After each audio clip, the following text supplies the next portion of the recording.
Sam, I know it sounds crazy, but I'm certain of it. The missing corpse, the John Doe who walked down a lockup that night, Spawn, they're all the same guy. Don't you get it? No, I don't get it. I mean, I get it, but I just don't get it. How would that even be possible? You're saying Al Simmons is alive. That's exactly what I'm saying, and I mean to find him. Listen, Twitch, we're in over our heads on this one. We want to leave this to the feds.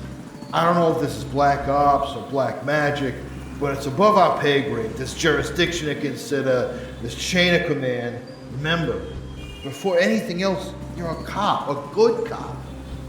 No, Sam. Before anything else, I'm a podcaster.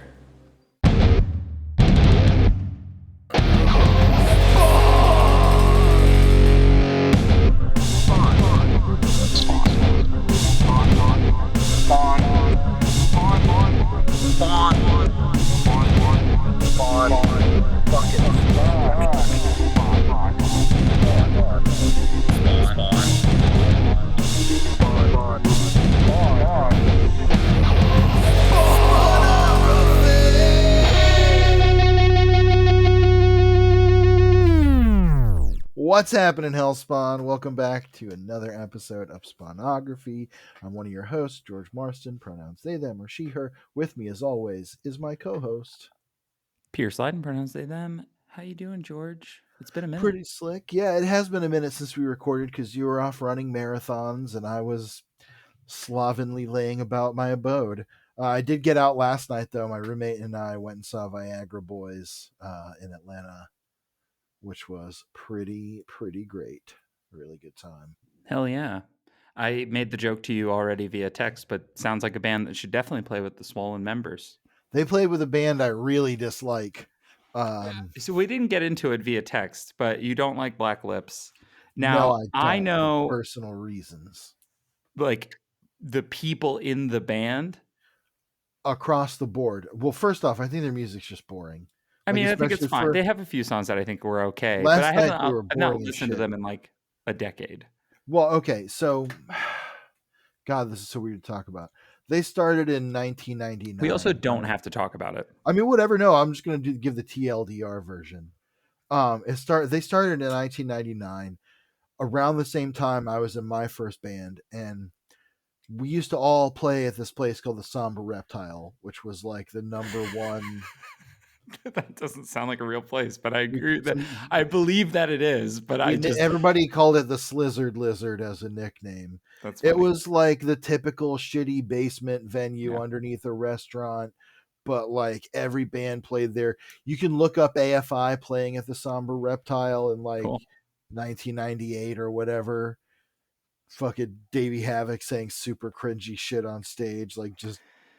But anyway, have you listened to the like 4-hour-long episode of Hard Lore with Davey Havoc? I don't even know what that is, so no, I haven't. It's a good podcast about like hardcore history, and they had Davey on, and one of the hosts is like a couple of cousins twice removed from being through marriage being related to Davey Havoc now. Which is funny. They're all Italian, so yeah. Anyway, exactly. I did watch the AFI Rig Rundown with Jade Puget and Hunter Bergen, which was pretty cool. Yeah. Anyway, back in the day, we used to all play together. They got a reputation, of course, for doing things like pissing on each other on stage, which I saw happen. They got booted off the stage during their show at a like mini festival that was happening at the Somber Reptile. They're playing like the main stage outside, and they played a 15-minute version of Gloria, and they started like one of them pissed on each other, and they had this reputation for being fucking crazy. And there was this whole subculture of bands in Atlanta at the time, and like it was really weird to me because like when you're in the audience for something, like people doing weird, gross sometimes or violent things on stage to and with each other, even if you get it, it can be uncomfortable, especially in a small room with a few other people. Yeah. So that's not why I dislike them personally. That's just kind of the funny origin of like, I've been around them. I don't know them, but I've been around them for years and years and years and years and years. The reason I have a personal grudge is because one time at a different venue, I'm gonna be try to be vague. My old band opened for a national touring artist, and there was a whole series of events where we were not physically able to leave the club's parking lot because all our cars were blocked in by someone's like stretch Hummer that had like parked behind every car. Okay. We were also trying to load out our shit, and so my sibling who was playing drums went in to get their drums, and the bouncer started like freaking out and being like, "You gotta get the fuck out! You gotta get the fuck out!" Long story short, he assaulted someone in my band, Oh my goodness. like physically choking her, and then started a physical altercation with my sibling who beat the shit out of him, and then tried to call the cops on us. It was a whole crazy thing. Anyway, it turned out he was part of their road crew.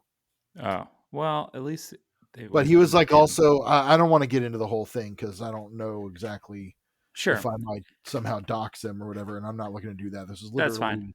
This is literally 15 years ago or more. So anyway, if you've been around Atlanta, you've in the music scene, Enemies of you've the probably pod, had Black Lips. yeah, and also their music for a band that like has a Gigi Allen reputation. Their music is like, hey, hey, bebop, doo wop, doo, and it's like, wow. They were just like an edgy, yeah, Gigi Allen. We love the replacements, kind of, but our music isn't as hard as that. No, the Even replacements are good. I know. But you know, the replacements famously also would just get drunk, and doing a 15-minute rendition of Gloria sounds exactly like what they would do. Yeah, if they like were like, we don't like the look of this crowd, we're just gonna play covers of songs from the 50s, yeah. and only Paul Westerberg would know them, and the rest of the band would be like, okay, I Okay, guess. yeah, great, we'll do it. Yeah, incredible. And I believe they were called at some points America's greatest cover band. I mean, I think, the replacements are one of my like top 10 bands easily. Absolutely. So, and their book is the book about them is great. Early plug the podcast No Dogs in Space, which is like a music history podcast. Mm-hmm. Did a great, excellent, amazing series on the replacements, the history and like music of the replacements and Paul Westerberg and the people. That is a fantastic show if you love like music, especially punk rock. Early plug, I guess. I got to see the replacements one time. I saw them at Forest Hill Wow. Stadium when they Damn. got back together. Kind of, I think it was the last time they got back together, and the Hold Steady opened, and the Hold Steady feels like a band that you would not like, but you would I be know a like. couple other songs and they're fine. But I've seen the Hold Steady a few times, and I've seen the Hold Steady headline a show and be like fucking awesome and rock stars, and it's funny because their singer looks like a math teacher, but they're just really incredible songwriters and just Yeah, they sure. put on a really really great show, and their fans are weird and obsessive, and all of their records are like concept albums about random shit, and it's cool. The In kind of a thing that exhausts me now, though. Sure, but you don't have to interact with it on that No, I level. get You what you're can saying. interact with it without caring about the concept and just be like, these are some good, these are some big tunes, as it were. Big Um, tunes. but Big loop. when they opened for the replacements, you could tell that they were just like, we can't even be a band without what is about to happen. And Right. it was so reverent and it was so excellent that the vibe was just so different, even though they were Right. playing a much bigger space than I had seen them play before. They had no airs about them. They were just like, you all are in for a We're treat. opening for the Yeah, replacements. no matter what happens right now, because nobody knows what could possibly happen, That's part of the magic of it. is whatever we see is going to be so incredible. To the point about seeing things on stage that you're not expecting to see. The craziest thing I ever saw was I saw this band DMBQ. They're Yep. Japanese, like Dave rock. Matthews Quover Band. Yeah. Or no, sorry, DMBQ. Dave uh, Matthews Band. Quover. Quiet. Yeah, they just do acoustic Dave Matthews Band covers. That's just Dave Matthews Band, isn't it? Quieter, even Okay. more acoustic. Well, that would make me fucking quit whatever. Oh God, I can't even finish the sentence. The imagining of that is so far beyond reality that my brain can't take. DMBQ, I first saw open for Lightning Bolt. Okay, cool. Above an auto parts store, and they crowd surfed their drummer and his kid, and then he played drums on top of the crowd. That's And it was crazy. the coolest thing I've ever seen. Fuck yeah. And then I saw them a couple years later at a place called Monster Island in Brooklyn, RIP, to that venue. It was like a basement, and the singer lit his pubes on fire. Now, this was a much smaller room than the room I had previously seen them in, and it just smelled like stank and burning pubes for the rest of the show. So the same time that like I was playing at the Somber Reptile and shit, we used to play at this like VA hall, classic hardcore kind of venue. I was in a shitty new metal band. For some reason, the hardcore kids would bring us onto all these shows. They probably liked you as people. I don't know. I wasn't popular. Anyway, it doesn't matter. We would play a lot of these shows and attend a lot of these shows. And there was this kid who would always show up. He was later in a fucking super tough hardcore band. But at the time, he was just a dude in the crowd. They called him Wiggles. And he was a nice, kind of skinny little kid. And his thing was he would put on elbow pads and knee pads, get completely nude, and go human bowling in the pit, like slide across. Would he wear a cup? No, absolutely not. He would slide on his hands and knees like in a crouch position. This feels like he was forcing everybody to be involved in his kink. Let me tell you something. This was a like pretty large hardcore community, some relatively well-known bands and precursors. A lot of the bands that came out of this scene wound up turning into like Norma Jean and shit like that. Yeah. They were all straight edge. They were all Christian, but they were all weirdly fucking perverts too. Like, there was so much like swinging dicks around and taking your clothes off and like all kinds of crazy shit.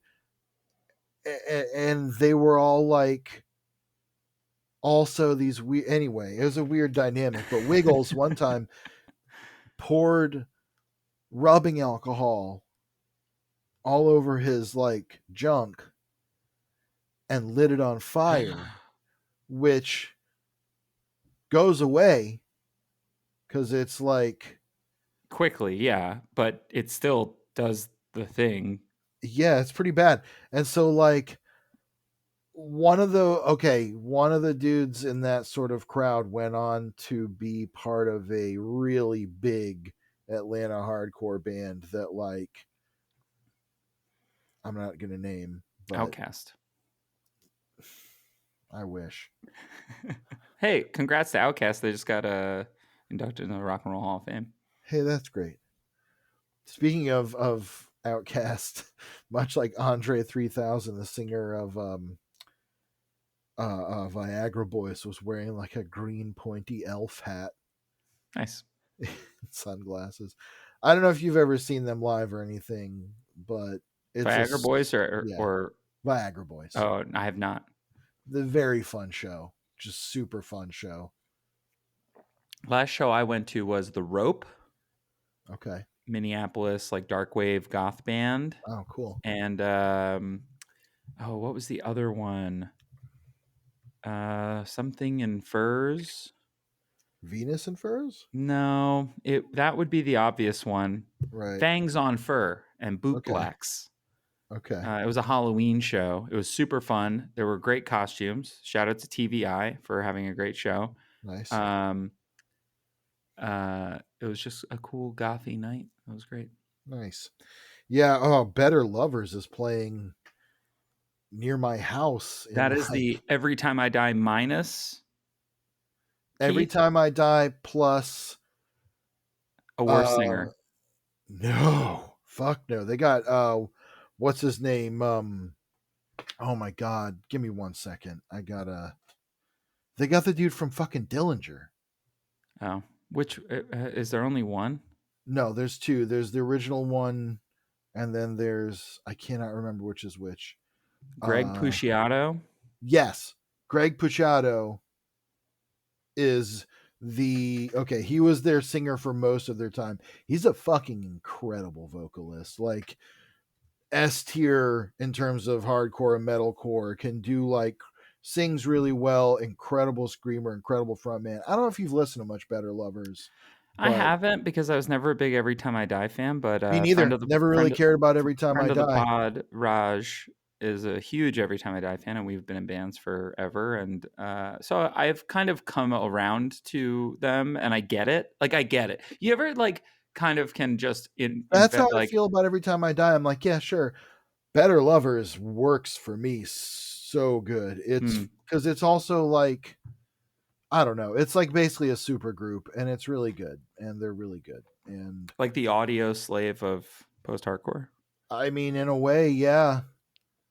Let's see here. Shout out to Chris Cornell, also got inducted into the Rock and Roll Hall of Fame with Soundgarden. Yeah, okay. And then one of the guitarists from fucking Fit for an Autopsy, uh, and then like three of the members of Every Time I Die, and the singer of Dillinger Escape Plan. So they're basically like a tech metal fucking super group. I don't usually love that kind of stuff, but man, that shit makes me feel at home. You a McCluskey person? No, No. never really heard them. I have friends who love them. Lightsaber Cocksucking Blues, or Hmm, whatever that song is. okay, I'll have to Good check it band. out. Makes me think of Entombed with Wolverine Blues, also a good band. Ah. Anyway, we've talked like 15 minutes about things that are not Spawn. We do have Spawn to talk about, That's and we're true. finishing I feel like up. Entombed would have done a good song about Spawn too. Here's the thing: you could probably have a like. I think that Spawn, when it becomes a movie again, the thing to really like hone in on is having a fucking good soundtrack again. Oh yeah. You could get like really cool bands, get Drain, get Turnstile to do a fucking song, throw that on there, you know, get As long as Better it's not Lovers, Sleep Token. get Sleep Token. No, You gotta do it. no. Sleep Token sucks. I'm gonna come out and say, fucking I sucks. I think you probably get like Slipknot. You probably get like I guess Slipknot would be fine. I don't know. Probably get Alpha Wolf or some shit. sure. I don't fucking know. I'm just But I mean, thinking of there's like just like a bunch of really, honestly, or like you go even like, Ghost. Get Code Orange to do a song. That shit would be Yeah. fucking gnarly. And then I think you could get like a little weird and get like, because did you listen to New World is a Beautiful Place record? You like that band? I never really The got World's a into Beautiful Place and I'm No Longer the Afraid world's to a beautiful Die, time. which Right. does feel like a line that would be in a Todd McFarlane Spawn comic. True. uh, their new record is like heavy as fuck Mhm. compared to what they've done before, which was, Right on. not twinkly emo, but like epic emo, like post rock emo. And Okay. they were like, what if we just didn't do that Like anymore? Swan Core kind of shit or whatever. They used to just basically be like, what if we were explosions in the sky with vocals? I mean, I've been in that band too. Sure. I tried to do I that. think we've all done Right. it. But yeah, okay, All I of get us what you're really saying. like explosions in the Well, sky. yeah, they're And fucking then great. we I just saw them go, live a long what if, time ago. and then everybody that's in a band goes, nah, fuck, we can't do that though. We have a fucking singer. Yeah. All right, well, I guess they'll have to figure it out. And Excitable Liefeld, my old song with Cutters, that is just that. Cutters. Uh, Shout out to Well, Cutters. Anyway, shout out to Cutters. R.I.P. One of the greats. true. Speaking of the greats, we're talking about the great Spawn and Todd McFarlane and the rest of the crew today. And we're going to cover 3 issues. I don't think it'll take too long because they're pretty breezy, and the first one's kind of conceptual. Yeah, this is a funny arc. It is putting a lot of things on the table. It is, we talked a little bit off mic, I think, about just saying how like, wow, this like sets up a bunch of stuff. that Holguin and McFarlane clearly want to knock down at some point, that they want to kind of get to, that they want to remind you of also, which makes me think that more than ever before, there's a long game here. Well, that yes, and I have some other thoughts about it that we'll get into here. I have capital T thoughts about it as usual. So before we get too deep into this, first issue is going to be Spawn number 127. So Pierce, hit me with those credits.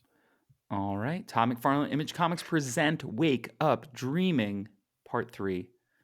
Plot by Todd McFarlane and Brian Holguin. Story by Brian Holguin. Pencils by Angel Medina. Inks by Danny Mickey. Victor Olazaba. Alan Martinez. Crime Lab Studios. Lettering by Tom Warzakowski. Colors by Brian Haberlin. Cover, as always, by the King, Capullo. Greg Capullo. Not Jack Kirby. And dedicated to Jerry McFarlane, who has to be father, grandfather. He's Todd McFarlane's ne'er-do-well twin brother. No, that's not true. What if there was no relation? It's probably his dad or something. Yeah, there's not public information about who exactly that is. Someone in Todd's family for sure. Yeah. Great. Well, I'm gonna do the summary just of the last issue, because these issues, even though this arc is a 5-parter and they are related, this issue specifically kind of feels a little disconnected from the other 4, I'd say. Yeah, it's sort of a flashback in a way. Yeah. So I want to sort of set the sort of remind listeners of what kind of just happened. So Spawn 126 summary. Al has made his way past the Guardians of the Alleys to save Major Forsberg. As Al attempts to set him free from his physical cage, he gets dragged into Forsberg's mental prison, where Al defends his former superior officer from the lost soldiers of countless wars. Forsberg, knowing that his pursuers will finally catch up to him, gives Al one final order. Al reluctantly obeys and sets Forsberg free. Before we get too deep into all of these issues, I'm just going to give a trigger warning for basically a bunch of terrible shit, like suicidal ideation, violence against women, kind of a blanket trigger warning for a lot of the shit that Spawn usually deals with that is difficult to confront. Yeah. So if you're not in the mood for something particularly violent or whatever, as usual, we won't dwell on the grisly details any more than we have to. But there is some tough stuff. Violence against women, as Pierce said, self-harm, suicidal ideation. Take it or leave it. Hopefully you'll stick with us because it's a good episode. We'll still call it out right before we start talking about it as much as we need to, but I want to put it out. We're bad about doing it at the top, so I want to get better about doing that, so I'm doing it now.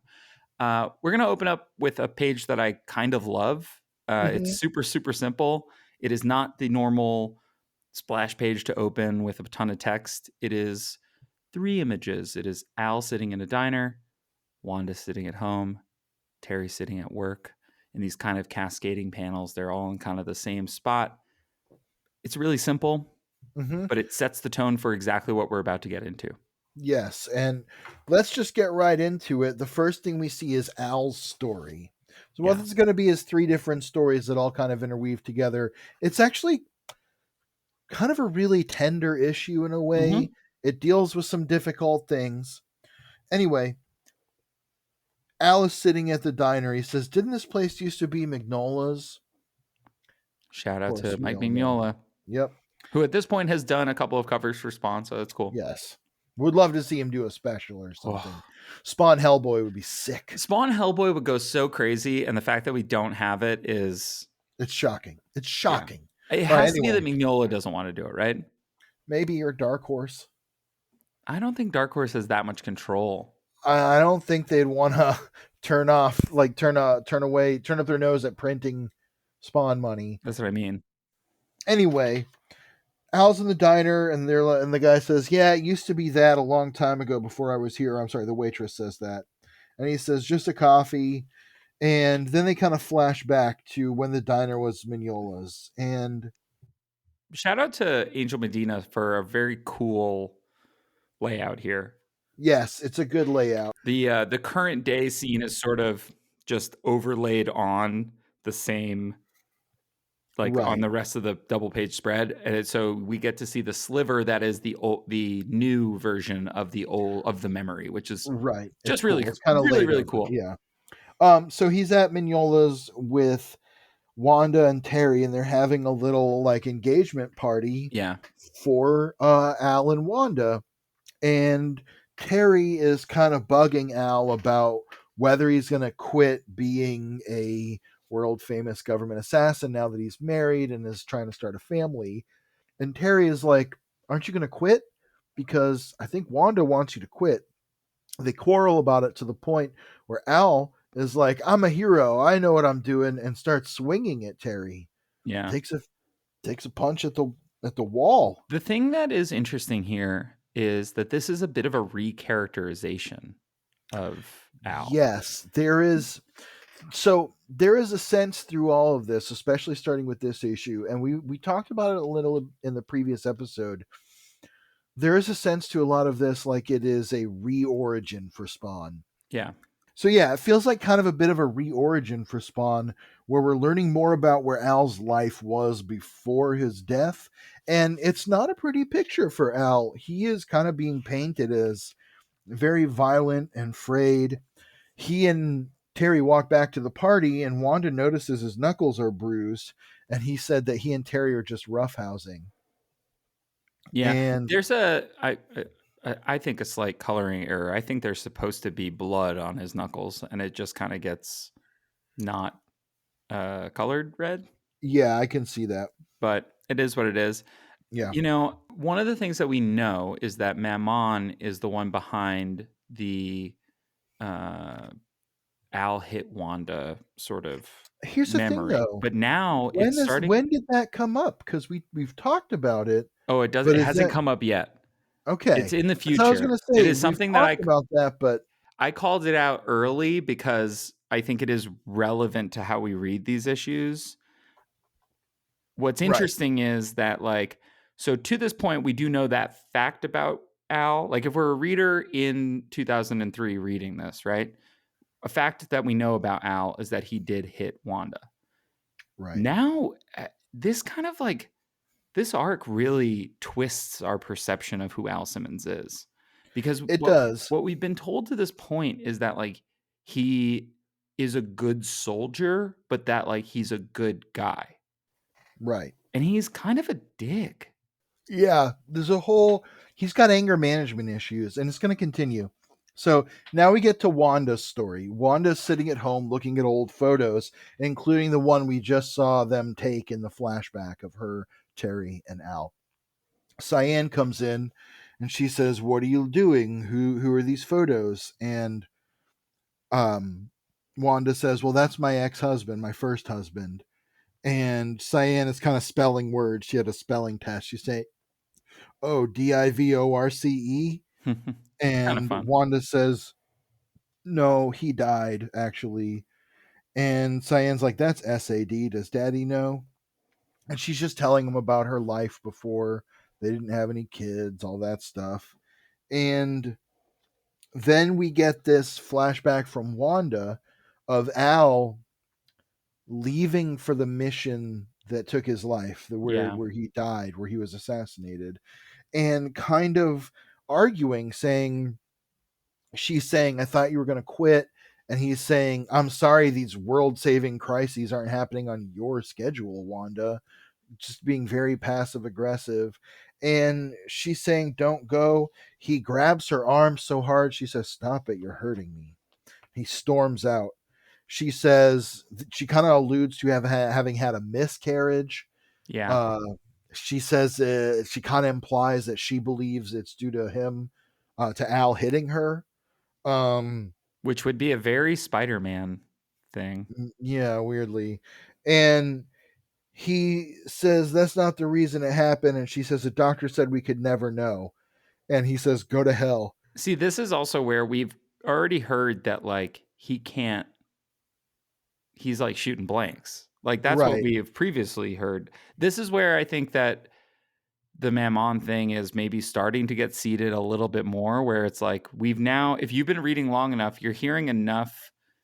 Well, the question I have conflicting information. Is that actually like, was that intentionally a thing, or was it something where they were like, well, we gotta tune this back a little bit? So yeah, that's why I'm kind of like, is that Mammon, like, is that a retcon on a retcon on a retcon? I don't know. I think there's the layers to it are kind of hard to parse just yet without knowing like where it goes, you know? I think part of it is that we are longer time readers than maybe people were paying attention to at the time. That I think if you're, like we've heard from some letter writers, if you're 21 years old, maybe you don't remember the comic you read when you were 13 exactly. Well, and I think that's part of why they're kind of almost retelling the origin in a lot of ways and rewriting it. So after all of that, Terry's story is he picks Wanda up the night that Al goes out to die unknowingly. And they kind of have this intimate moment where Terry says, if you weren't Al's girl, and she says, but I am, and pulls away. And you see that they kind of have this like bubbling romance. And that kind of comes up again a little further into these issues where we get a little bit of insight into how their relationship came together, I think is how I'll say it. I think a thing that's fun here is that this love triangle is almost the opposite of the Wolverine, Cyclops, Jean Grey, in the sense that like Wolverine got Jean, and Cyclops, and like Terry's kind of the Cyclops, who's like the nice guy kind of standing by. And like, I'm not saying that he's the nice guy in like an insidious way. No. But he's like he's an actually kind person. And to kind of show that, we get this scene of him basically talking to Wanda saying, no, I'm quitting the agency. It's final. We're going to move on. And we're finally going to put all this behind us. It's just not worth it anymore. I need to focus on you. We need to take a chance. Yeah. Doing what Al refused to do, basically. Meanwhile, Al walks off into the alleys, and as he's walking, he transforms into Spawn. We get our one cool Spawn splash page. It's like a double-page spread.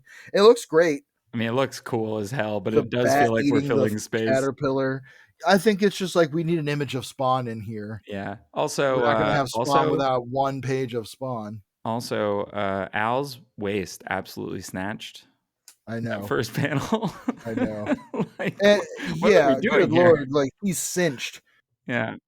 Oh, and that's the other thing is that as he's leaving Wanda that night, he says, go to hell. And she says, you go to hell, Al Simmons. Yeah. And lo and behold, that's a little too predictive. Where is he going to go? I know. Al walks off into the night, and we see that first off, Wanda has cut Al's picture out of the picture of her and Terry. She's finally decided, I'm getting rid of this. And we see Terry's resignation letter effective immediately. Yes, I hereby give my notice of resignation effective immediately. Sincerely, Terry Fitzgerald. And we see that their home is for sale. So that brings us to Spawn number 128. So Pierce, hit me with those credits. All right. Todd McFarlane and Image Comics present Wake Up Dreaming Part 4. All of the credits are exactly the same, except that it's dedicated to Brad Fuller, who I didn't look up. Probably an American film producer. There we go. Exactly what I said. What did he produce? He's partnered with Michael Bay. Produced Texas Chainsaw Massacre remake, Friday the 13th, 2009. It's a lot of those. Nightmare on Elm Street, 2010. So he did that whole string of like The Purge, all of the Purge movies. Wow. And the Ninja Turtles reboot. Oh. Well, hey, how about that? You know. Can't win them all. So we open Spawn 128. Oh, and even worse, sorry. Future projects include a lot of things involving Sydney Sweeney. Oh no! So, oh boy, it's rough. It's tough out there for Sydney Sweeney right now. She's just like, I'm not that white, but I could be. The thing I saw was her in an interview. Basically, they're like, "Hey, there was a lot of controversy. Do you want to speak to that and like maybe dispel the things that people think?" And And she she's like, just, I just wear jeans all the time. "I wear jeans all the time, and if I wanted to talk about that, I would." And you're just like, "What?" I think you, I think you should.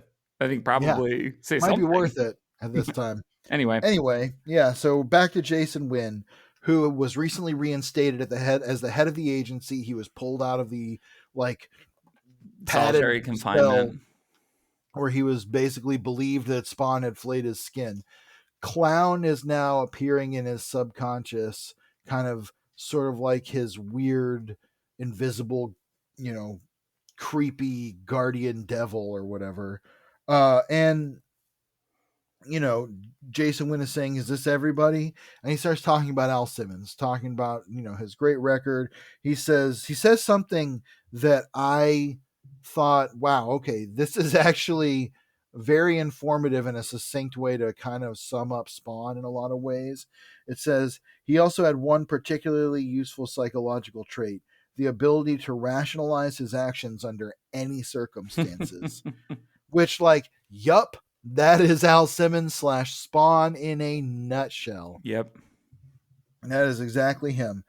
And he says they never found who actually killed him. They just found his body badly burned. Covering for himself there.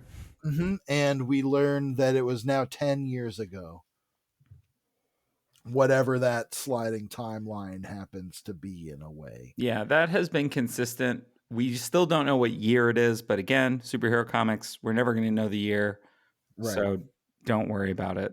Except when we did know the year very early on, which is that we know that Spawn had started existing in 1992, which if he died in 1987, that means that this comic, despite coming out in 2003, is Yeah. It's that 1997. sliding timeline concept where it was That always means 10 that, years wait, ago. in this world, 9/11 hasn't happened yet. My Chemical Romance doesn't exist. That's what that means, That's what I was right? talking about. Yes, because they've done 9 albums and 11 songs. Yeah. And All Star hasn't come out. Wow, hey now.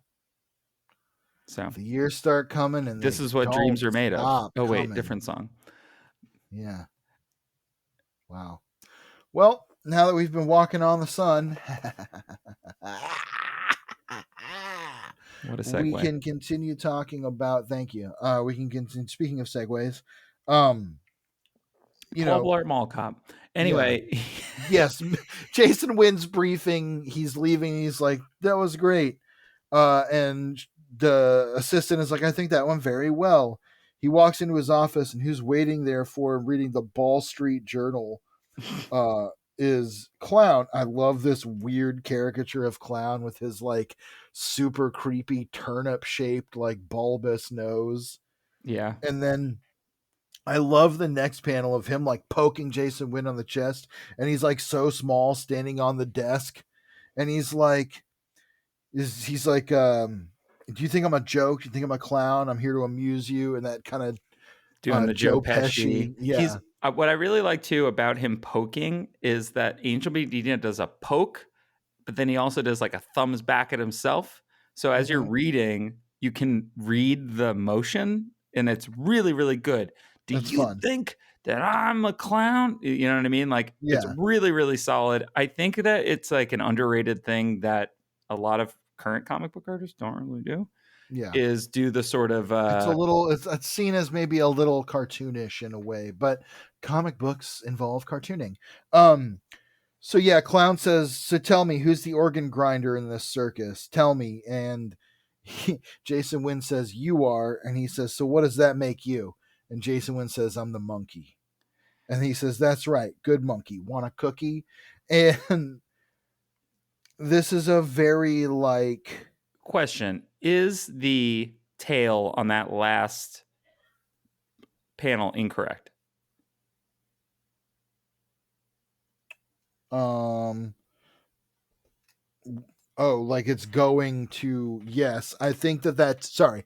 So for the listener, the tail that says "That's right, good monkey want a cookie," that word balloon looks like it's coming from Al Simmons' face because there is a parallel Yeah. between like a We're panel seeing three above sets of of Clown's eyes. eyes. Yes, and I think you're right that that is meant to be like an overlay and Yeah. not coming from Al, but just a minor mistake. I think a small thing that is a little frustrating about the reprints is that some of these comics have been out for so long that it's like, come on, just fix it. Yeah. I mean, sometimes it's a budgetary thing, you know, whatever. So we cut back to Al, and he and Nyx, his witch friend who reunited him with the K7 Letha symbiote, they're And may have working a little bit on, herself. yes, they are working on trying to get Al back in touch with Spawn and to kind of resolve the two parts of his personality. So he starts concentrating and she's kind of guiding him through this meditation where he's summoning parts of Spawn, like one arm, one hand at a time. And she's saying, she says, what is it, that he's part of the chthonic flow, which is part of the underside of the green world. Chthonic is a Greek world that means it has to do with the underworld. Yeah. It's often used like, okay, in Marvel Comics, Chthon is the god of chaos that gives Wanda Maximoff her connection to like chaos magic or whatever. Anyway, Is that still Wanda's deal? I feel like they're always changing Wanda's deal. I once, when WandaVision was out, and you can still read it, it's published. I wrote what is probably the definitive explanation. I'm going to go ahead and take credit for it of what Wanda's powers are, how they evolve, and how they work. At least up until a couple of years ago, I haven't updated it, but like, Yeah, well, because I mean, Steve long Orlando's story short, been writing Wanda for like 4 years now. yeah, and he's doing a new series with her, I think, where Yeah. she's the Sorcerer Supreme. So good for Steve. He's a nice dude. Oh yeah, love Um, Steve Orlando. yeah. The TLDR on Wanda's powers is her mutant power is to affect probability around her to cause unlikely things to happen. And then, in addition to that, she has a direct connection to the power of chaos magic because when she was born on Mount Wundagore, Chthon, the demon of chaos or lord of chaos or whatever, sensed her connection to this like chaotic probability altering mutant power and imbued her with chaos magic. So she, sort of like magic Ilyana Rasputin, has the mutant power to affect probability and the world around her that she has enhanced to the point of like reality altering through magic. Question: Mm-hmm. She's still a mutant Oh yeah. right Or now? maybe not. I I don't think fucking she's know. not again. She has inborn powers though, because of she's like an engineered Sure, mutant. She's that's like fine. something Because like like the that. whole She's like thing an during Krakoa engineered is that she mutant. was like the Right. She false was not a mutant. She was a prophet blah or blah blah. whatever. Yeah. But I think she's a like essentially a mutate, like a Well, manufactured mutant. the Well, less back to Spawn. the less said about Wanda Maximoff, the better. I love Wanda Maximoff. Maybe she's a little overplayed now, but growing up, I really enjoyed that I think character. she's I too especially complicated. love it. She is a little bit, She's but become the new Franklin Richards to me. sure. I really love her in I love George Perez's Scarlet Witch in Sure. particular. She is based on his wife, who is a very highly renowned belly dancer and belly dance instructor. Um, and so he took a lot of inspiration from like the clothes she wore, and I just love her in that. She's just so great. Anyway, back to Spawn. He's hanging out with Nyx, another witch, which is how we got that chthonic connection. And Spawn says there's something else in the room with us, and he holds out his hand. And what should fall into his hand but a spider? And she says, "Is it communicating to you, Al? What do you see?" And we get this page, this double page spread that is maybe the most Spider-Man thing that we've seen in Spawn in like a long time, where it's Truly. Spawn crouched in the middle of this web of chains, and in the web of chains we see all these terrible things happening. people It's basically the living seven on the deadly street. sins. The Yes, seven we deadly see sins people are taking drugs, yeah. doing murders, self-harm. There's all kinds of stuff. And of I course it like that says a wrath, envy, hippie vanity, gluttony, sloth, greed, lust I like that a is hippie represents sloth. yeah. Well, I'll tell you this. I fucking hate I hippies. mean, true. Um Weirdly I love hippie music. Can you All of believe it? that? No. Fuck no. I really enjoy like Woodstock era stuff. Hmm. There's a really good documentary about it. I love the Mamas and the Papas in particular. Anyway, doesn't matter. Uh, he is sucking up all the dark energy from his web of like understanding, where he is seeing the like dark sides of every person in New York, including through the lens of the dark, spooky creatures of the night, the This is a spiders this and is a really cool snakes. extension of the power that we've seen him building since he visited the green world, which is that Mm-hmm. like he's just more attuned to evil in the world, to like Yeah, sin. Like that he not necessarily like feeds off sin energy, but that he's attuned to it and can become closer to it and can sort of yeah, gain the knowledge. I like that it's a spider that sort of gives him this knowledge also, because it also harkens back to the other thing of all these creatures of the night are also attuned to evil. yeah, exactly. And They absorb the sin and all that yeah, stuff. so it is kind of, it feels a little bit like, and we've said this about Holguin before, that he's just seeing two things that were kind of disparate threads and just being like, yeah, we can make that one thing. That's just easier, you know? Yeah, And I think it really, really, really works here, especially with Nyx's connection as like a Wiccan kind of yeah, practitioner, and her sort of uh, she seems a little untrustworthy at this point in the narrative, yeah. It's is kind of hard what to I'd say. figure out what her goals are. Right. Um, at the same time, though, she's trying to get Spawn to turn back into like full Spawn mode, and it doesn't last. He's like, well, at least I'm not a white guy this time. And the energy kind of fades, and he kind of makes a reference to like, how long will this last? We've seen him turn human and turn back quickly before.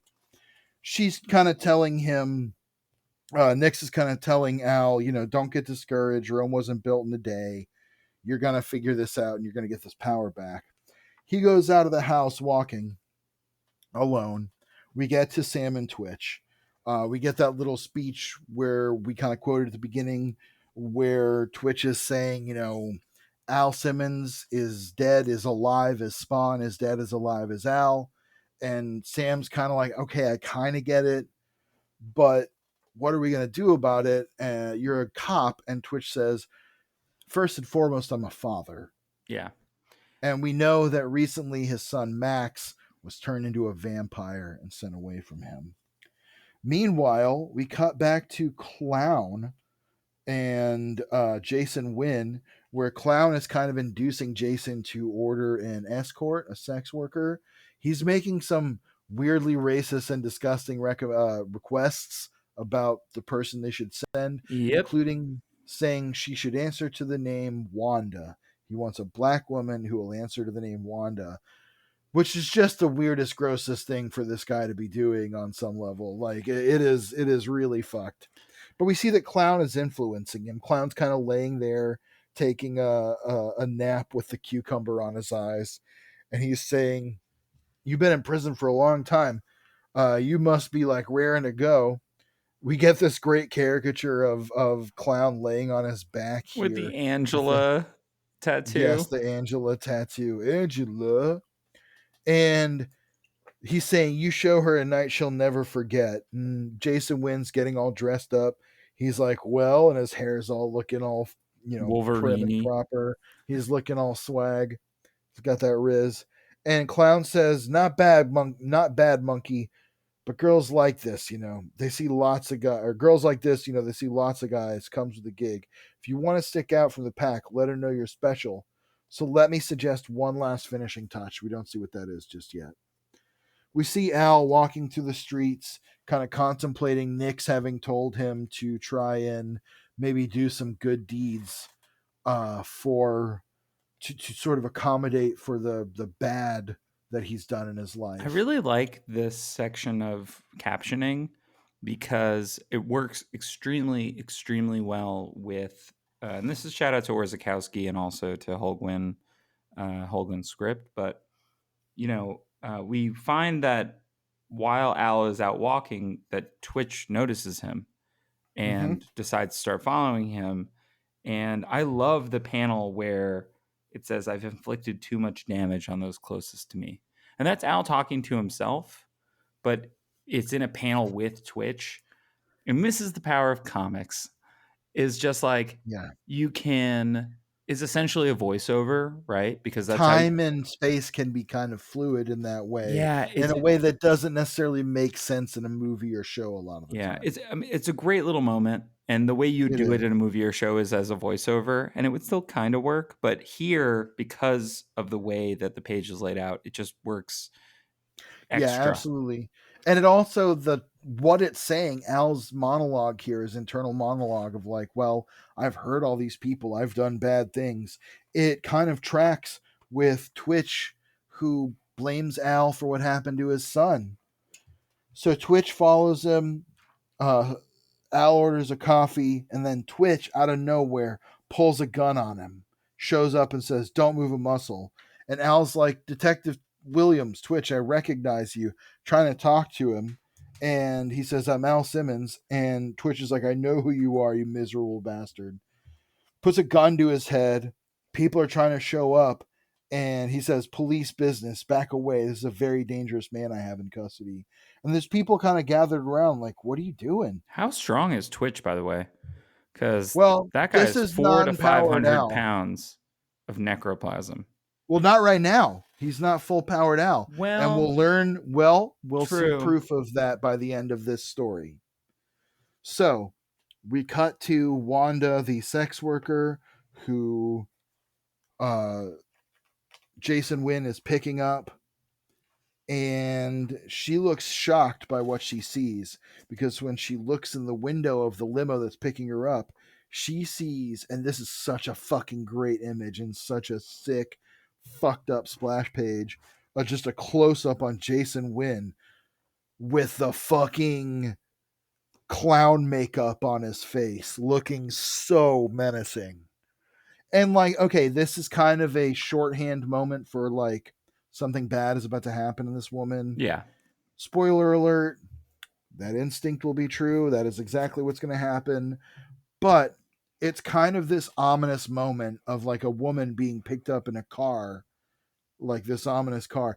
That almost never ends well. You know what I mean? There's Yeah. so many that is a real way that so many street sex workers wind up dead, either by repeat offenders or by just circumstance. So it's become that kind of shorthand in a movie of like an ominous, like, do you want to get in the car? We all know that feeling and that vibe. And having the sort of punchline of it be Jason Wynn in the clown makeup is so effectively Yeah. terrifying.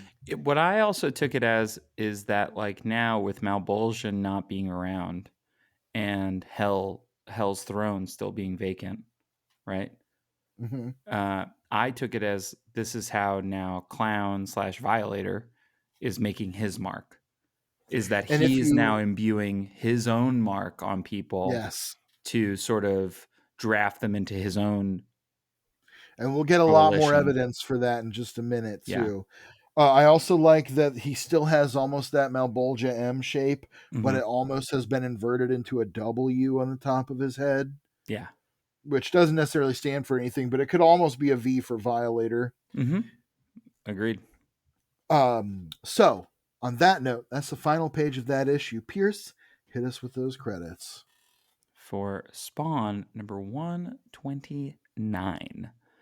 Todd McFarlane Image Comics present Wake Up Dreaming Part 5. All of the credits are exactly the same as the last two, but it is dedicated to Ben Smith and Dave Unger. I looked them up, couldn't find anything on Ben Smith, but Dave Unger is a talent agent, so I'm Okay. imagining These are probably business relationships with Todd Yeah, and the company. Cool. exactly. Who have Not no uncommon for idea them. that this is happening. I get the impression it's one of those things that Todd does as like just a kind of subtle thank you for people. Yeah. It's nice. I get it. Anyway, We do go back to the big splash page to open an issue here that and I I like actually it. really like. Yeah, it is. Yeah, it's in a kind of upward shot, sort of from the ground of Sam.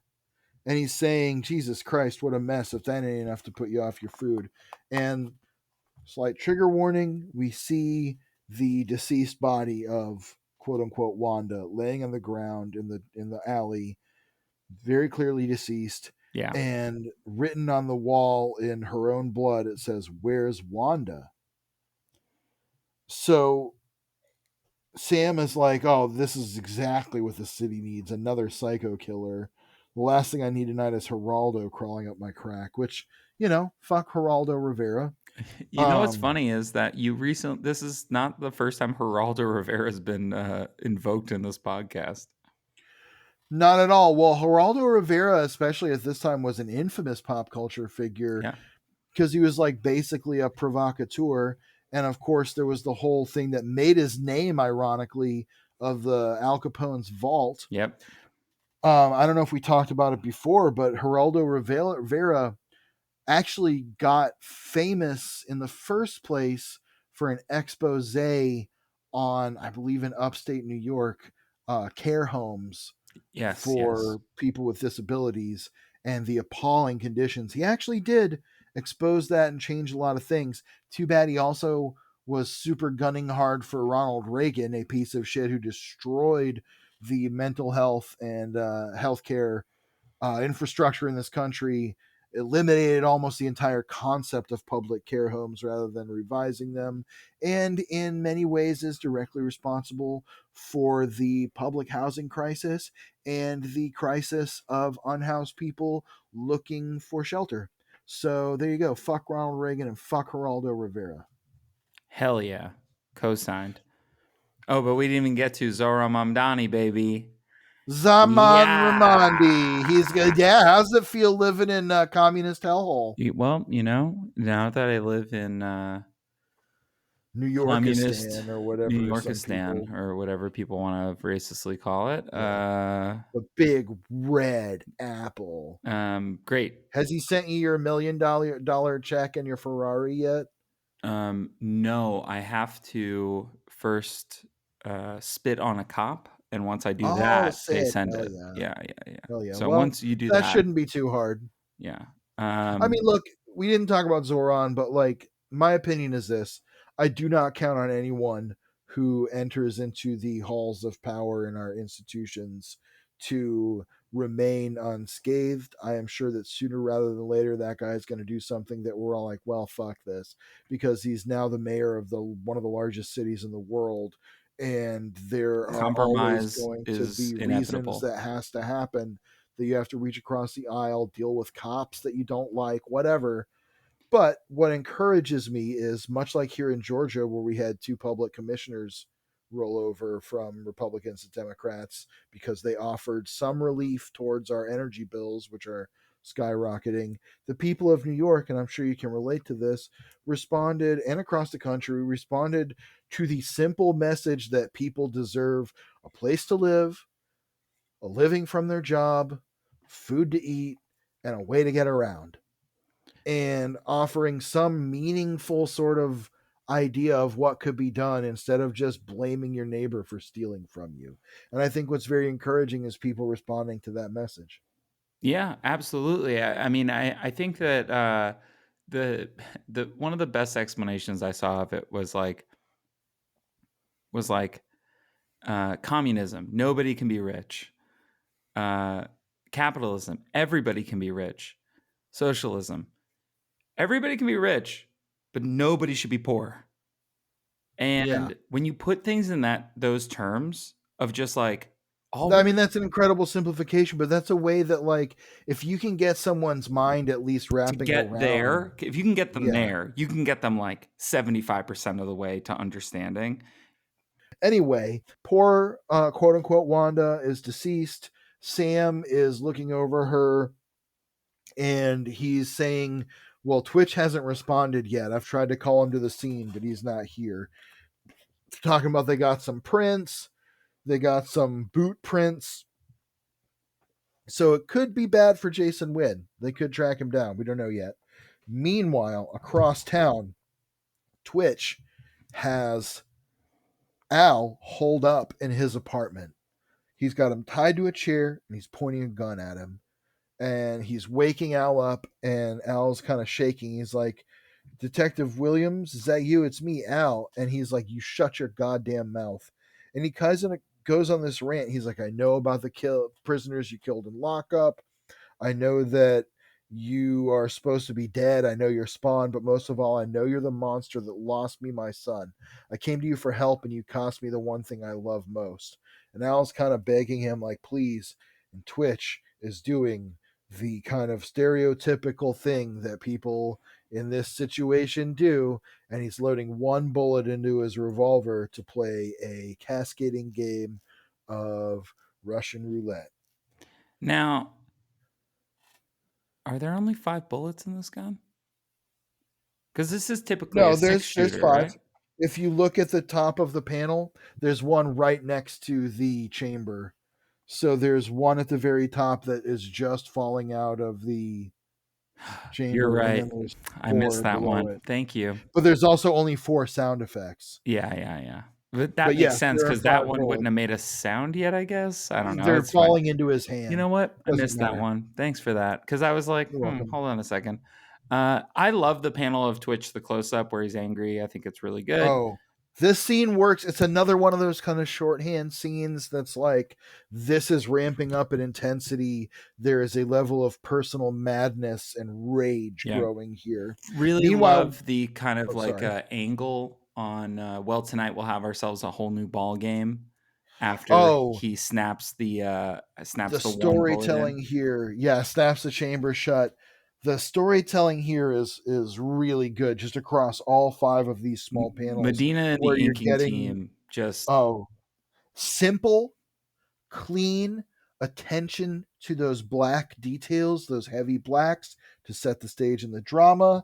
And it is just close-ups on the gun, close-ups on their faces, and the implication that shit's about to get really bad and really real.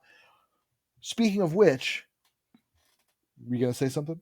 Yeah, I was gonna say what it to me calls out to is like Clint Eastwood.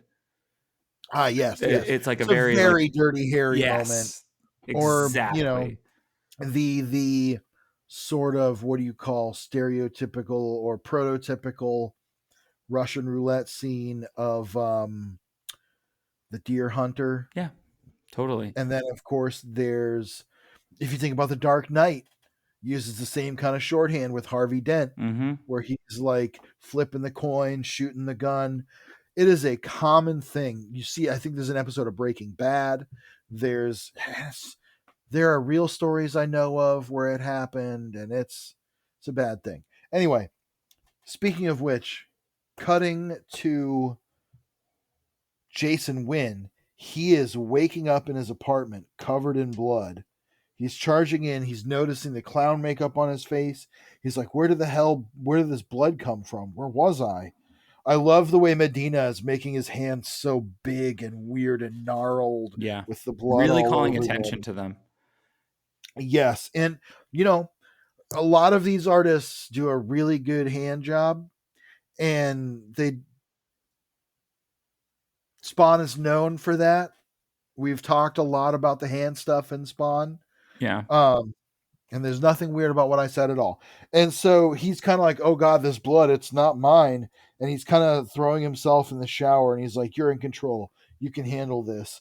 And this page of like the memories coming to his mind really cool as he starts vomiting in the bathroom. With like the wash of blood as the panel border also. And I know it's like an uncomfortable image, but the inking and coloring on the top right page where it shows him covering the airsat's Wanda's mouth. Yeah. The ink green and colors play together so perfectly in that one spot. It shows you what is possible with those kind of conceptual colors. And it shows you how good they have been at deploying them. It's not quite like that throughout, but the palette of this page looks great. The inking is great. Medina and the team firing on all cylinders, especially as you get the kind of like merged up face of Clown and Jason Wynn. Also, too, because the panel border towards the bottom of the page, or like kind of halfway through the page, is the blood, and then Right. he's throwing up, it really Yes. like one leads your eye in a really great way, and Orzakowski is right to put a caption kind of right in there. But it leads your eye, but also makes you feel the throw up in a weird way. Yeah. That is Yeah. but that is one of the crazier things I've said on this podcast. Makes you feel the throw up in a way. No, but it does though. It gives it kind of this oozing, slimy feeling Yeah. of just that dirty feeling. Meanwhile, in his bathroom, Clown's face is appearing in Jason Wynn's mirror, and he's kind of taunting him. He's like, "Who knew you were so sensitive? I mean, how many people do you figure you've killed in your career? Hundreds, thousands?" He says, "But it's easy when all you have to do is make a phone call. It feels different when the blood is on your own hands. It feels better. Admit it. You've never felt more alive." And Wynn and Clown's face are overlaid here, where like you can see Clown's face kind of taking over Jason Wynn. And it's such a great, weird combo panel. I love it. Meanwhile, we get back to Sam and Twitch, and Twitch, or to Al and Twitch.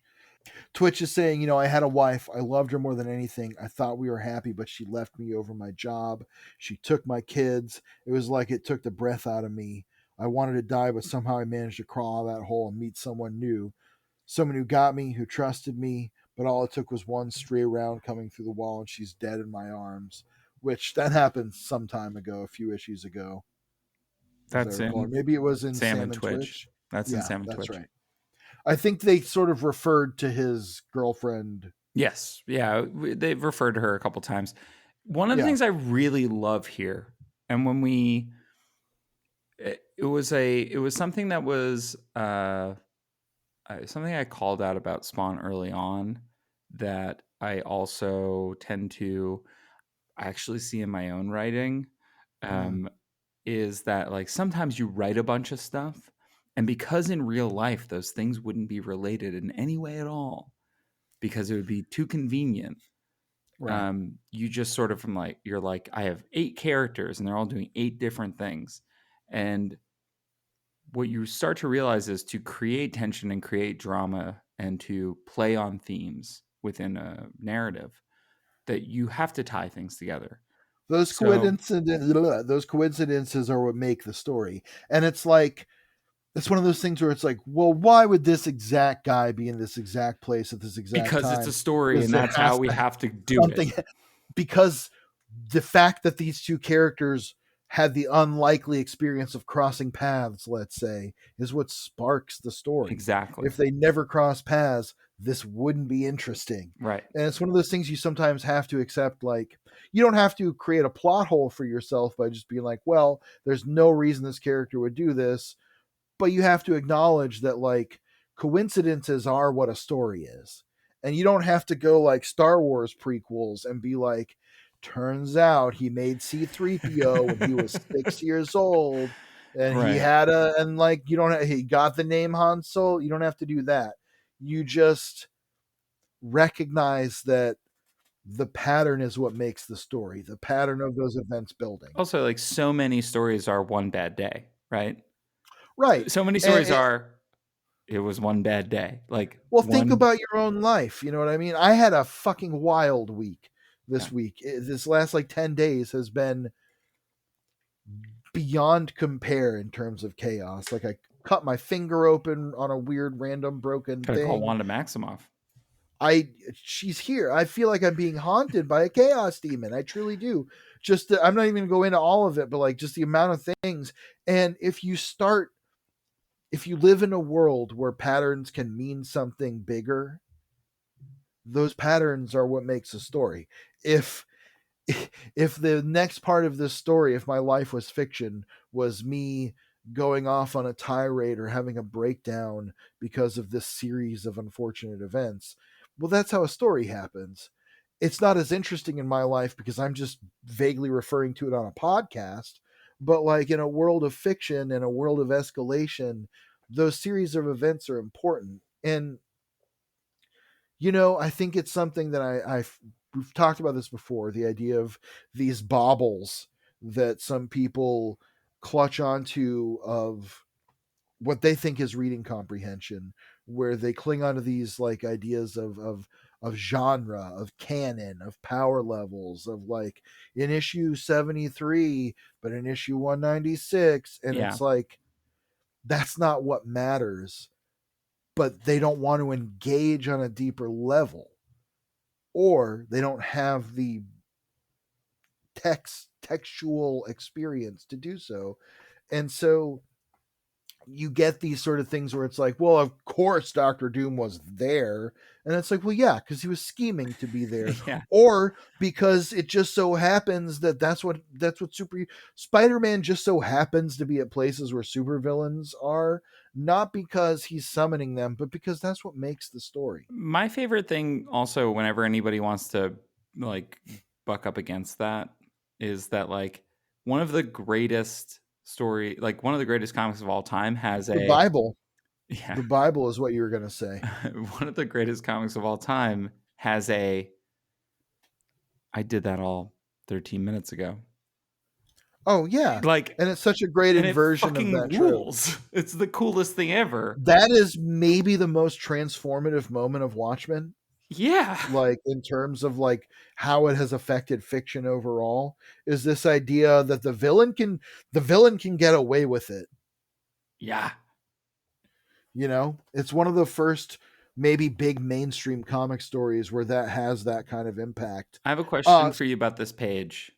Okay. Specifically about the inking. Okay. Did Tim Townsend ink this page? Because goddamn. It is good. God damn. But it also The inks has on this that one are sort great. of, we've talked a little bit about Cross the hatching and stuff. Yeah. Tim Townsend, Chris Bachalo collaborations. Chance Wolfe was really good at this kind of style. But this The is like, line weights have a nice variance through them this has a that really markedly work. different inking style than the page before.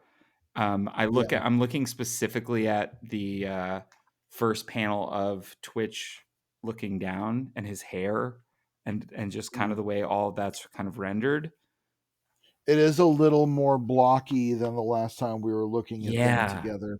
I think some of that is that he's now shrouded in darkness intentionally. Yeah. Like his thoughts and his actions are turning dark because he's explaining how he lost his family. He says, he explains his dead girlfriend. So there's going to be an ongoing theme of potential self harm Just a here lot of violence, yeah. because they're playing Russian roulette. So he puts the gun to his head, it clicks. And then he says, "Now let's look at your life, shall we, Al?" And he says the same thing, like, you died, your best friend married your wife, they have a beautiful kid, it must really kill you. And he kind of cuts to Al's core. He says, "Does she even know you're alive? Would she care? Christ, how do you stand it? It would drive me crazy, someone else living the life you always wanted. If I blew a hole the size of a Buick in your forehead, I'd probably be doing you a favor, don't you think?" And it clicks again, nothing. And he kind of just goes back and forth, and he's kind of like sort of rationalizing to himself what he's doing to Al, saying, "You're a heartless killer. Everyone knows heartbreak and disappointment, but I lost my firstborn. I lost Max. And I didn't just lose him. He didn't just die. I lost him to the most foul and unnatural forces you can imagine. I lost him to a darkness and damnation I can't even comprehend." And this is Can you imagine it? But this is another great like comparison of Al and Twitch, right? Al was just described as somebody who could make the rationalization for whatever he had to do. And we're Yes. seeing Twitch through his trauma also becoming that person. And even making those direct comparisons of their life. Yeah. This is going to become a really interesting moment here. This is going to be a thing that only Spawn will do as a superhero. as an anti-hero, whatever. Maybe not the only character who's done something like this, but this moment to me that's coming up. So Twitch, he puts the gun to his head again, pulls the trigger, nothing, and he says, that's 3 strikes, Al. I'm out. Looks like you're tonight's big winner. And Al's kind of beseeching him, put down the gun. I know you don't want to do this. You're a good man. And he says, I'm barely a man at all. And Al says, think of your family. And Twitch is like, that's all I think about every minute of every goddamn day. He puts the gun to Al's head, pulls the trigger, and as it goes off, there's a sort of like, I love this panel of the bullet kind of like entering the chamber. Yeah, it's cool. As he's pulling the trigger, and Al turns into Spawn. This transformation page, I mean, look at those. What are those lats on his back there? That shit's crazy. He's almost got the wings. He's got the Pyramid of Giza on his back. But it's a really cool page. He's going enough, and the chains are lashing out. Again, the inking on his legs in particular, the bottom half of this page looks fucking stellar. Really cool. This is Angel Medina really leaning into like the Joe Mad of it all. Yes. I have Joe Mad on the mind because I've been thinking about Age of Apocalypse a lot lately. I have the omnibus trades of that. I need to go back. I've been thinking about going back to read that. I've been hating Age of Revelation so much that I want to go back and read Age of Apocalypse. Really great. These are great. So, and when we get an incredible, like, kind of like face off between Spawn and Twitch here, where the chains are going crazy and Twitch is freaking out, and he grabs his gun, takes a shot. Al's taunting him. He's like, do you know what it's like to die? Yeah. Do you know what it's like to have your body leave your breath? Are you really eager to learn? And yes, Twitch takes a shot. I love the framing of that page with the gun kind of right forward. Almost a Superman, like an old school Superman looking, like the bullet striking him and the way that he's lunging and stuff. The bullet hits Spawn in the shoulder. We see his necroplasm leaking out. But in the fracas, he wraps his chains around Twitch and throws him through the wall. He's got Twitch dangling out over the city. He says, take a long, hard look into the abyss, detective. Is this a game to you? Let me tell you what happens when you die. And he goes on to tell him basically like, your loved ones will care for a little while, and then one day they'll forget. And they won't even look at your picture or remember who you are. You won't even be a memory. It'll be like you never existed. He says, have you ever had to make the most important choice of your life without even a second to think about it? You're about to find out, friend. And I have a question before we continue. Go ahead. Did Todd write this part? Because it does feel like an intro from the cartoon. It does. If you ever had to make the most important choice of your life, bud, take a long, hard look into the abyss. Is this a game to you? I'm doing Tony Soprano now. I don't know. Yeah, no, well, whatever. Actually, they're kind of close, weirdly. Toddy McPrano. I also okay, that's not good. One thing that really stuck out to me here in this section is they cry and weep and they lie about what a hero you were. They tell all their best stories and they edit out all the crap, all the cowardice and betrayal. They suffer, especially poignant given what we just saw in the flashback issue. I think what's really cool right now, and now we are longtime readers, I'm not sure what to believe. And I think that's a really cool place to have the character. It is a cool way to retell his origin and kind of cast some doubt on it without retconning anything. There's nothing new happening. There's no change. The only thing we've walked back is Chapel, kind of. Right. There have been some previous retcons, but this story, this telling of his origin and his beginning is focusing on the non-metaphysical side of it in an interesting way. We're not seeing him falling into hell and the bargain again. We're seeing what happened before it, what led to that moment, what led to that choice. I think it's very interesting also that potentially his last interaction with Wanda was a huge fight, because you see how he would be so desperate to like get back to her. I think the other thing too is that we went through a really long stretch of Spawn rejecting his humanity, and now that his humanity has really it's a crucial part of him. we are also he's having to seeing, reconcile now. yeah, we're really seeing how he is having to reckon with just like explaining to another person how he feels in a way that feels like, one, it feels it's super expository and very the way comic books work, but it is a little heartbreaking. Like I love this monologue to Twitch. I understand that he's holding him out a window by chains. Yeah, but it's a very dramatic comic book moment. And to that point, he says you're about to find out what it's like to have to make that important choice, and he drops him. He says, "Live or die, choose." And I love the close up on Spawn's face, looking incredibly determined. Incredible.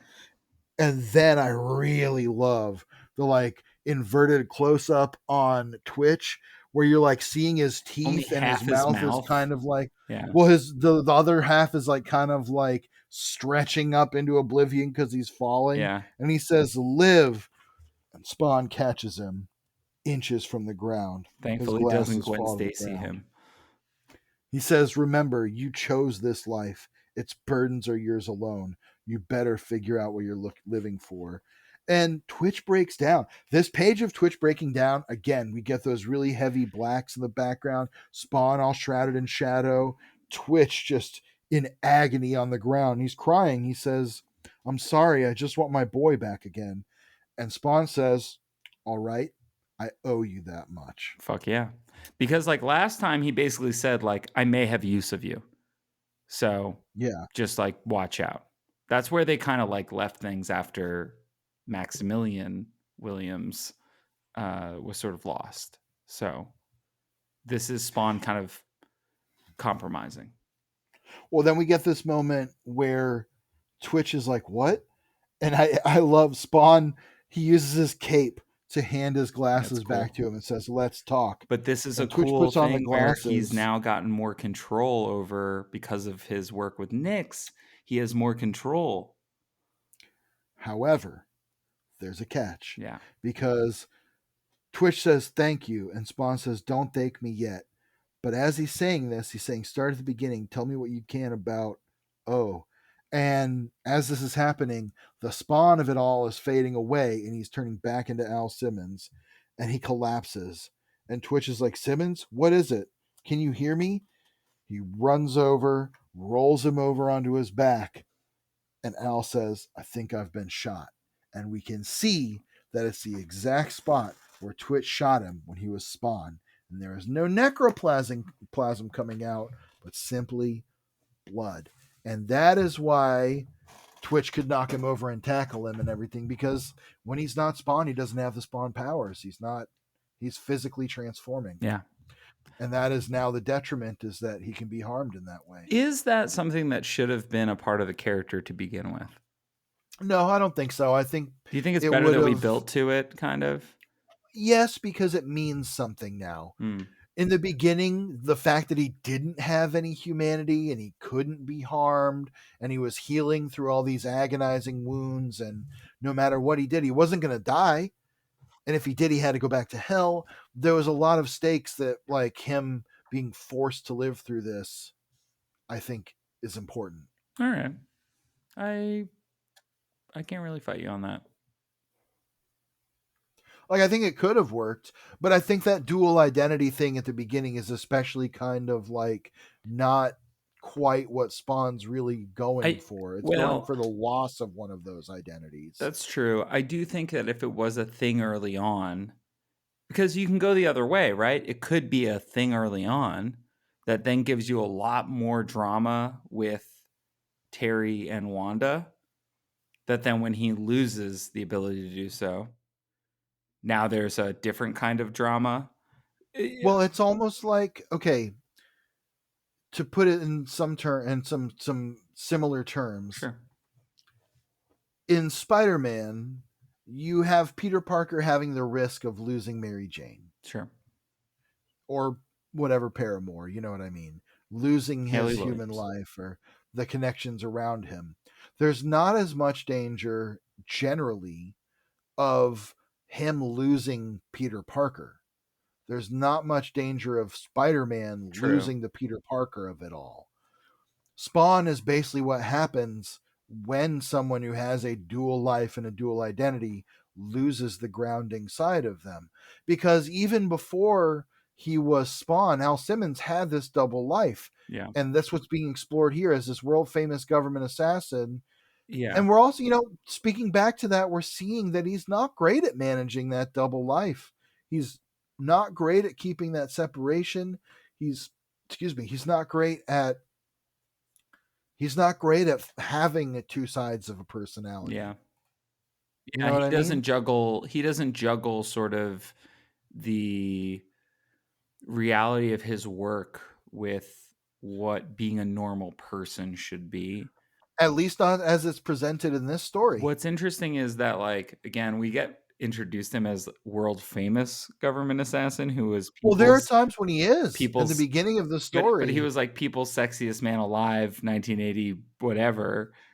That never comes up again, and it does feel like this story helps walk it back a little bit of just like, okay, it's not that. He's just I get why Todd did that initially too. I mean, because he lost everything to show that he lost every single thing someone can have. He was the sexiest man alive, and now he's a burned corpse. I think, but also I just think it's a little arch.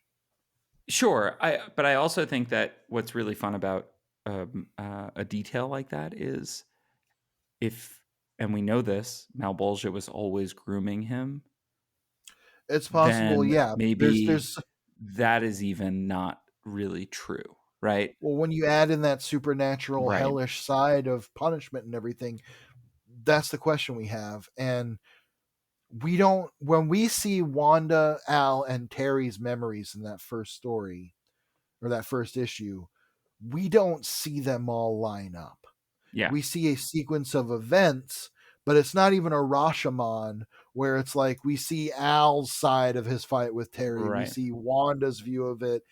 We don't see that. We see Al's side of his fight with Terry, and that's it. We see Terry and Wanda connecting because Al is gone, and we see Al and Wanda having a distance between them because he's leaving. But we don't get quite the overlap of okay, these are the hard and fast events. And as you've pointed out, there's so much metaphysical mumbo jumbo and fuckery at stake in Al's life that there's a really effective stage setting here of okay, how do we actually resolve some of this and make Al an interesting character in addition to Spawn? It's kind of interesting to add that second life onto him. So, I think that one of the things that is, and it is interesting to think about the kinds of comics that were coming out at the time, right? If we think about 2003 comics and not necessarily big two comics, more like indie comics that are coming out at the time. You have The Boys about to debut. I think you've got Preacher already out. You also have Invincible about to debut. A few years later, within a couple years, but what I mean is that I think it's so interesting the way that Spawn has evolved, that it definitely feels more like a 2000s comic now than it feels like a 90s comic overstaying its welcome. Does that make sense? Yeah, well, I mean, it comes up time and time again because of our conversation with Tom McFarlane way back, is that evolution's the name of the game. Yeah. He wants to evolve the character to a place where someone new might find something interesting in it, be it fans, creators, whoever. I think the idea that there is an openness to that and a willingness to experiment, I think is good for comics. I think it's good for stories, especially long-term ones that are being told. I love the idea of the modern mythos in the sense of myths aren't always hard and fast. They evolve through the telling and through the people who are relating to them. They're also kind of not fact by virtue of what they are. So trying to hold, you're exactly right. Trying to hold on to these continuity baubles in a way is well, you can't, it's not a fact. Yeah. It's exactly like we were talking about. Of course there's a fucked up series of events that seems coincidental and that we all have to deal with because that's how things work. Yeah. That's what storytelling is. There are plenty of stories that are and all kinds of media about people that are just like living their lives. There's Yeah. plenty of those. But even in documentaries, we're creating a narrative Totally. that kind of tells a story in the way that you think gives the most accurate depiction. And also too, like, I think human beings in general, we look for narrative. I think when we're trying to Yeah, parse things in our own lives, we absolutely. are always trying to look Absolutely. at like, fuck, what did I do? Like, Yeah. Well, why? I've Like, talked before about breaking narratives, sometimes even in recommendations and stuff of like, yeah, you have to be willing to question things, not your convictions, but the things that are maybe holding you back from really exploring those convictions. You know what I'm saying? So, okay. So, where we're at right now, how do you feel about final thoughts? Have we been I'm going to pause you real quick before final thoughts. We're going to do the great? spawning ground in issue Oh, yeah. 128 real quick. There's only Great. one letter, and then we'll get Okay. right into final thoughts. So, Perfect. in Spawn 128, it says, Dear Todd, I've never written to you before, but I felt it was now necessary. I'm writing to say, Spawn rocks, and I'm sick and Fuck tired yeah, it does. of turning to the spawning ground and reading people putting Spawn down. I think most of these dorks are just being whiny. Please stop printing all these letters whining about how Spawn sucks. I got George news. Marston, Stone Mountain, I Georgia. got news for all naysayers out there. Spawn could kick anyone in the Marvel Universe's ass. Well, maybe not Hulk or Apocalypse. Anyway, Spawn rocks, so please quit printing all this crap and print my letter. I did have a few questions I was hoping you would answer. One, what do I have to do to get you to make a Ghost Rider and Spawn comic like Spawn Batman or Medieval Spawn Witchblade comics? Those are my favorite crossovers ever. I know it would rock under your home. Two, what's up with the curse? The last we heard of him was in Curse of the Spawn 17 to 19. He was trying to get the soul sword from the Knights Templar. Should we go back to reading Curse of the Spawn? That sounds sick. It does sound fucking sick. Number three, what's up with that Dirges guy in those also, and why is Cog so worried about him? Please print this letter. I'm dying to have these answered, and after all, I've been a loyal fan for years. Sincerely, Dan LeMans Slott. Oh. Simpson, Indiana. All right. All right. Okay, LeMans, wish granted. You've made spawning ground. Thank you for taking the time to write and show your support for my book. I really appreciate it. I occasionally print negative letters, but they almost always have a valid point that I feel is important to address. I think it's fair to show both sides of the coin here, and just because some fans are disgruntled, they're still in the fold, so to speak, and their opinions are important to me. Man, I gotta say, Todd really good at taking criticism on some level. You'd have to be. Yeah. Well, it's a Stan Lee thing, right? It's like oh, well, you might not like this one, but I promise the next one will be better, like. Yeah, exactly. Okay, on to your questions, which I'll answer the best I can. One, generally speaking, I've been extremely hesitant to do crossovers with Spawn. As you know, I've done a few, but it's rare. While I'll keep your idea in mind, I can tell you I don't have any current plans for crossovers. This is before more Spawn Batman. This is before Mortal Kombat. This is before Call of Duty. So, Right. yeah. Two, the Curse has been an important character over the various Spawn story arcs, most notably in earlier Spawn issues, 40 to 41, when he attempted to dismantle the Hellspawn and figure out what made him tick. The Curse was destroyed in an explosion that seemingly ended his demented existence. We haven't heard from him since. Will the Curse ever return? Number three, Dirges and Ka go way back in time in Hellspawn history. Their relationship is complicated and honestly difficult to explain given the space limitations here. I urge you to go back and reread some of the earlier Curse of the Spawn issues written by the incredibly talented Alan McElroy. I'm sure you'll find the answer to your question explained there. Thanks for writing. I'm sure. I'm glad you're enjoying the book and my character, Todd. I didn't know anything about that, and I don't know who that character is. So maybe go back and read the comic you said it was in. Pretty much. Yeah. All these dorks just want to complain. That's how I talk to my fucking work. Like, these fucking I kind of dorks. like love Not that their he dorks. just My printed. interesting, their opinions are not reflected in this podcast in my work. Well, that's true. I love that he just posted a fan's letter, an actual like a fan who wasn't like, I've been spending all this I've been money. reading since I was 13, and now this comic is still the same comic, and I'm older. Something has changed, and it must not be me. Yeah, So because it people must be don't you. grow. Yeah, exactly. Um, But yeah, okay. So let's get into final thoughts. We got pretty deep on the analysis of like the implications of the story, but what do you think, Pierce? What's your last word on it? I like the direction we're moving in. I like dialing back Spawn's power. I like giving Spawn a little more humanity to have him interact with the human part of his story. I think a thing that was really holding that storyline back is that he couldn't really go see Terry and Wanda, right? But now he Right. kind of can. There's just a different thing in front of him, a different impediment, which is that he just got shot. Right. I like that is forcing him to confront what happened with Twitch. I like that Nyx is giving a little bit more depth to the green world, that maybe he's the dark side of it. Right. Shit rocks. I mean, like, by no stretch am I saying that, like, every issue of Spawn is, like, a 10 out of 10 comic.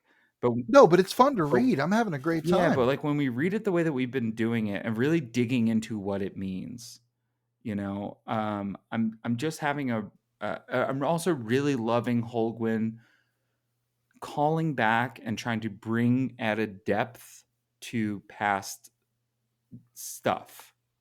Yeah. And the Jason Yeah, Wynn I of mean, it he's all, doing a good job at that. yeah, in a lot of ways, and like to make it a very comic book kind of metaphor, it feels like he's inking on Yeah, pencils, I see right? what you're saying. You know, Yeah, he's doing finishes on the story in a yeah, way. I get what or you're he's putting saying. color where there wasn't any before. That like, Well, I think on some level it's kind of like when Giffen and DeMatteis were doing Justice League, where they'd come up with the kind of story together. Keith Giffen would be like, I kind of want to do this. He'd do the like pencil plots, send that to the penciler. Usually, I think Adam Hughes or Kevin McGuire. Kevin McGuire for a long time at the yeah. beginning, and then Ty Templeton and a few others. Anyway, God, what a murderer's row! right? God damn. Those comics are fucking great, by the way. Sometimes when you hear about the history of a comic or you hear like who worked on it, and you just go, "Oh, great! It was like 8 geniuses." Yeah, it was like, oh, Steven Spielberg and James Cameron and fuck yeah.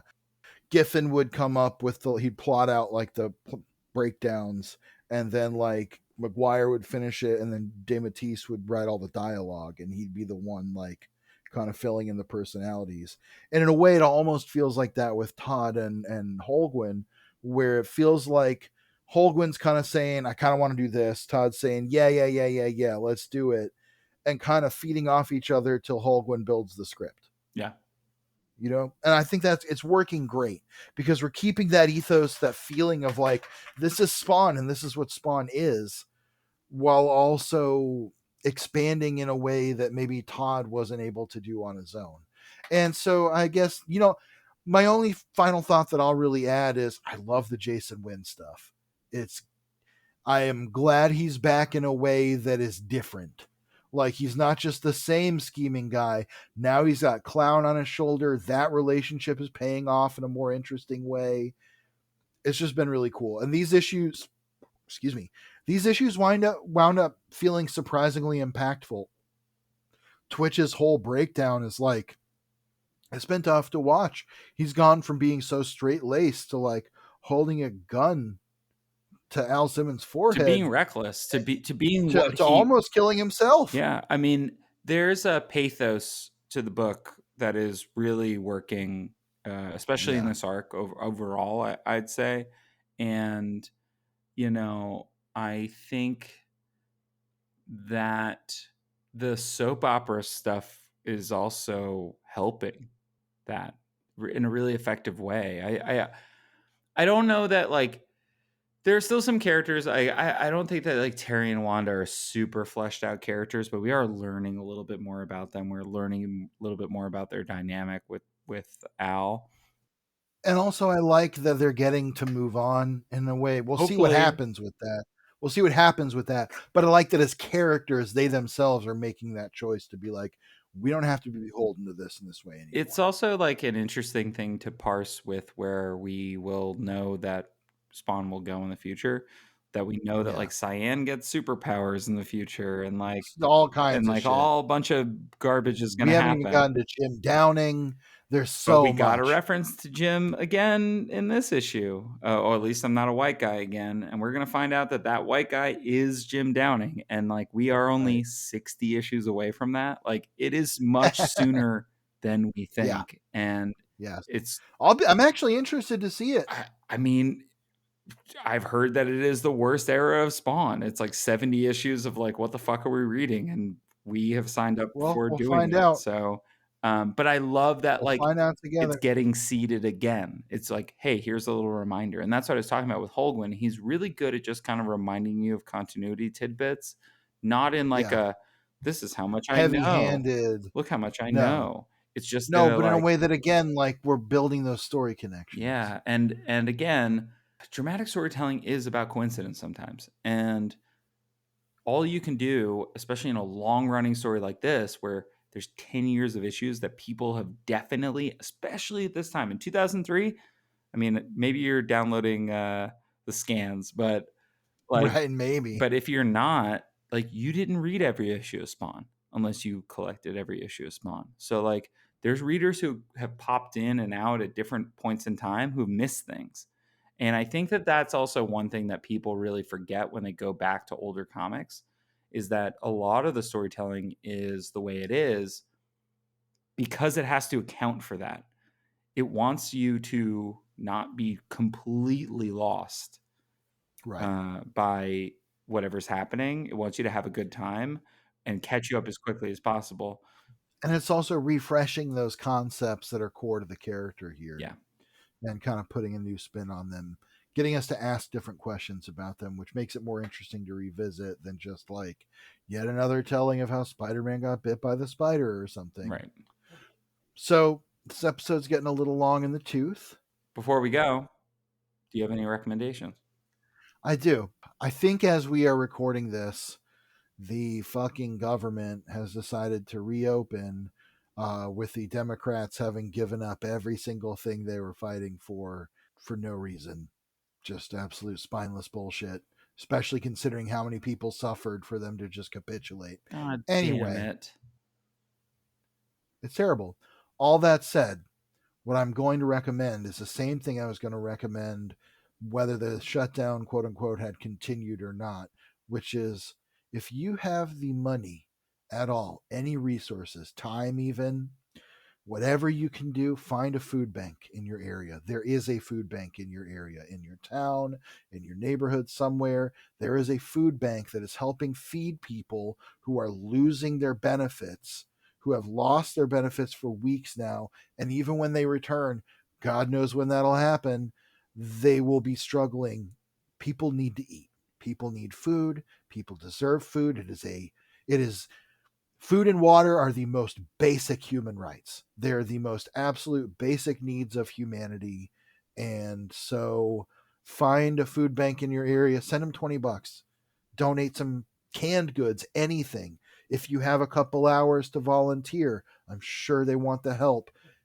If it's a church, if it's a private organization, if it's run by your city government, whatever it may be, help people eat. Help people have food. Period. That's it. And whatever your resources are, just do what you can. Yeah, my recommendation is kind of going to be secondary to that, but it is just get a little bit involved with your local government.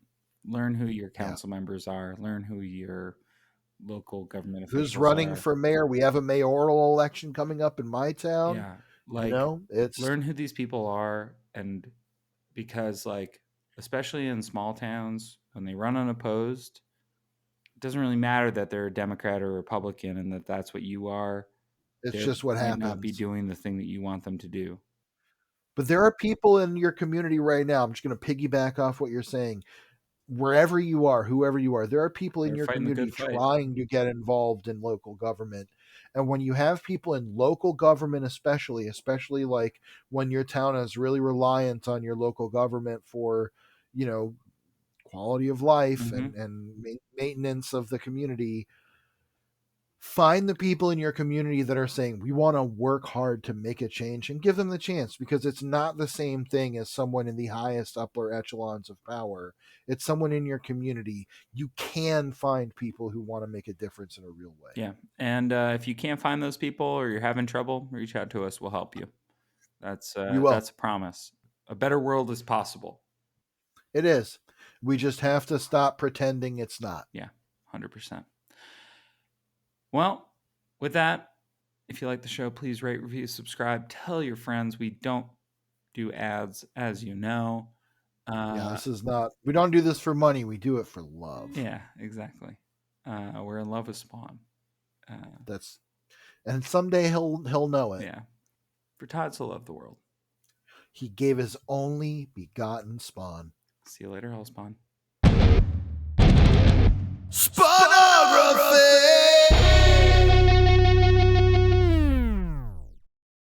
Spawnography is recorded in Athens, Georgia, and Queens, New York. It's produced by me, Pierce Lyden. Our theme music and logo were composed by George Marston. Episodes come out every Monday on Spotify, Apple Podcasts, YouTube, and wherever you get your podcasts. If you like the show, please rate, review, subscribe. You can find us on social media at Spawnography or at SpawnographyPod. If you'd like to reach out to us directly, you can do so at spawnographypod@gmail.com. Thanks for listening, and until next time, see you later, Hellspawn.